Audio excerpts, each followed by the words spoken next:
Baik, bismillahirrahmanirrahim. Assalamualaikum warahmatullahi wabarakatuh. Welcome back to my channel. Selamat sore menjelang malam untuk rekan-rekan guru sekalian. Semoga Bapak Ibu selalu dalam lindungan Allah Subhanahu wa taala.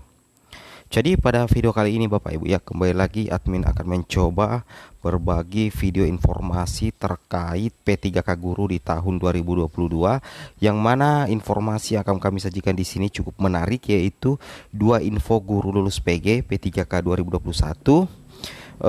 Jika menolak turun ya, prioritas bagi guru lulus PG P1 ke P2 atau P3, dan perkiraan tanggal pengangkatan guru lulus PG P3K ya. Oke, sebelum kita lanjut, bagi rekan-rekan guru yang baru menemukan channel ini, silahkan tekan tombol subscribe-nya dan aktifkan lonceng notifikasinya agar setiap hari Bapak Ibu bisa mendapatkan update informasi terbaru dari kami. Baik, kita langsung saja Bapak Ibu ya, to the point ke informasinya. Jadi terkait dengan hal ini ada informasi ya, bahwasanya dari info dari orang Kemenpan RB ya, bahwasanya akun SSC ASN dibuka pada Kamis depan ya, tepatnya di tanggal 22 September nanti tahun 2022 ya. Jadi ini informasi belum ada sama sekali pengumuman resmi di SSC ASN, tetapi sudah beredar via akun Telegram ya, atau via WhatsApp juga beredar di grup-grup guru honorer terkait akun SSCASN dibuka pada Kamis depan. Dan terkait dengan hal itu, kami infokan bahwa jadikan saja sebagai tambahan referensi bahwasanya untuk pembukaan pendaftaran ya di SSCASN bagi pelamar P1, P2, P3 dan P4 atau umum, itu kita masih menunggu info resmi dari Panselnas ya. Nah, terkait dengan hal itu di sini kami sudah sajikan ya sedikit tentang lini masa ya seleksi guru ASN P3K tahun 2022.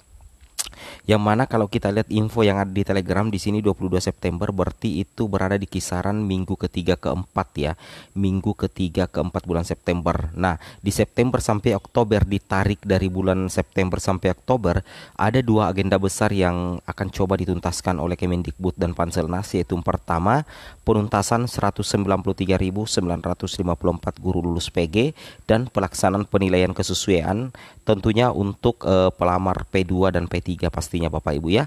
Dan untuk seleksi tes itu ditarik data dari bulan November sampai bulan Desember ya. Bagaimana dengan tanggal 22 September ya?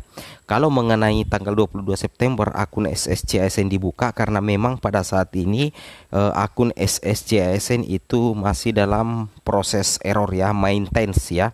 Mudah-mudahan setelah maintenance selesai, mudah-mudahan betul-betul pendaftaran di SSCASN akan segera dimulai Bapak Ibu sekalian ya. Dan mengenai tanggal 22 September, menurut admin pribadi jadikan saja sebagai tambahan referensi saja dulu Bapak Ibu ya.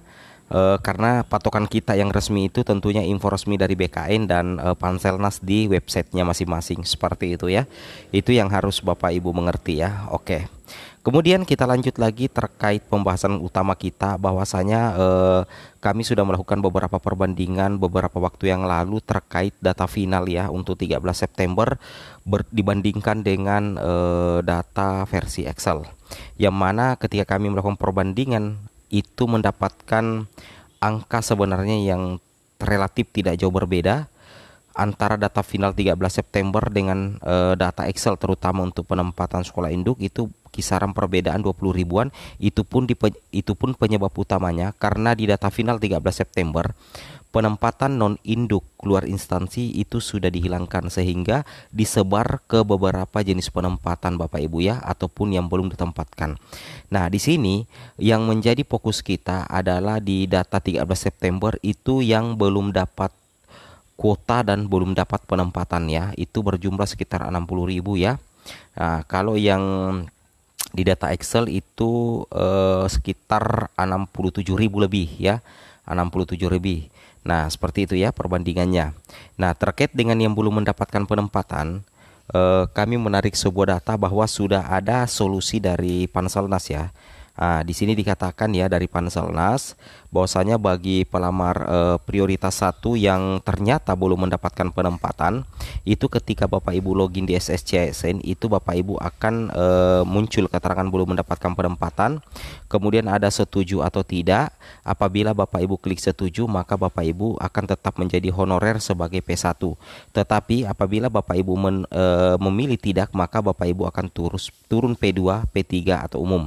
Nah, pertanyaan sekarang, adakah dampak ya yang ditimbulkan ketika P1 turun ke P2 atau P3?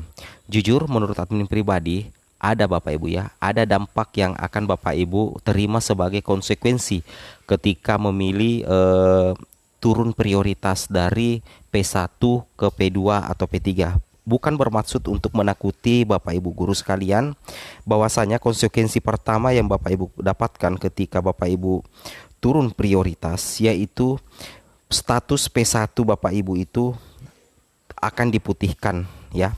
Status P1 Bapak Ibu itu akan diputihkan karena Bapak Ibu sudah beralih status dari P1 ke P2 dan P3. Tentunya kalau kita lihat secara kasat mata, itu tentunya menjadi sebuah hal yang sedikit merugikan ya, ketika status kita itu P1, tiba-tiba kita turun prioritas, kita menjadi P2 atau P3. Tetapi keuntungannya adalah apabila ketika Bapak Ibu turun prioritas menjadi P2 dan P3 dan ternyata Bapak Ibu lulus ya menjadi ASN P3K, itu tentunya menjadi bonus yang sangat luar biasa bagi rekan-rekan guru.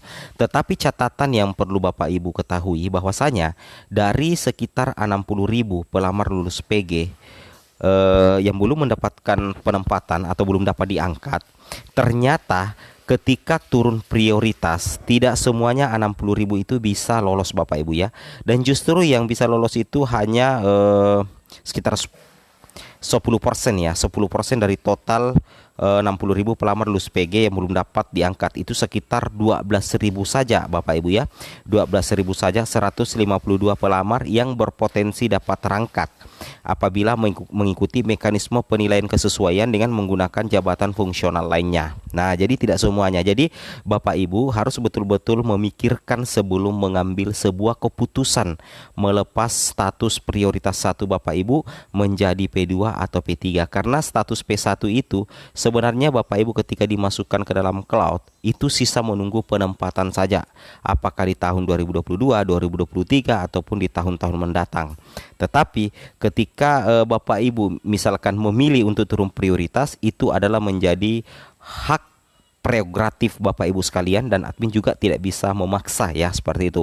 Cuman ya intinya ketika Bapak Ibu ingin turun prioritas, tentunya ada beberapa hal yang Bapak Ibu harus perhatikan. Yang pertama adalah jumlah mapel Bapak Ibu ketika P1 apakah masuk dalam kategori mapel gemuk atau tidak. Yang kedua, ketika turun prioritas mapel sasaran itu apakah pelamarnya masih banyak atau tidak. Dan yang ketiga adalah Bapak Ibu sebaiknya meminta dulu pendapat kepada orang tua, rekan-rekan guru yang lain, sahabat, teman atau istri, agar nantinya bisa memberikan sedikit pencerahan ya, atau semangat Bapak Ibu untuk menentukan pilihannya, terutama bagi yang belum mendapatkan penempatan. Apalagi Bapak Ibu harus ketahui, dari 60.000 pelamar PG apabila turun prioritas, yang berpotensi diangkat itu adalah 12.152. Itu pun kemungkinan tidak bisa diangkat semua. Jadi Bapak Ibu sisa melihat ini ya, melihat data ini, kemudian Bapak Ibu bisa memutuskan setuju atau tidak dari 60.000 ke 12.152 yang berpotensi diangkat. Jadi 60.000 yang berpotensi diangkat, 12.152 itu pun tidak diangkat secara keseluruhan. Oke, jadi konsekuensinya yang diterima ketika turun prioritas, tentunya status prioritas Bapak Ibu itu akan berubah P1 ke P2 atau ke P3. Dan apabila tidak lulus misalkan di seleksi kesesuaian, Bapak Ibu kemungkinan besar tidak bisa kembali lagi menjadi P1 kecuali ada perubahan kebijakan. Oke, seperti itu informasinya. Assalamualaikum warahmatullahi wabarakatuh.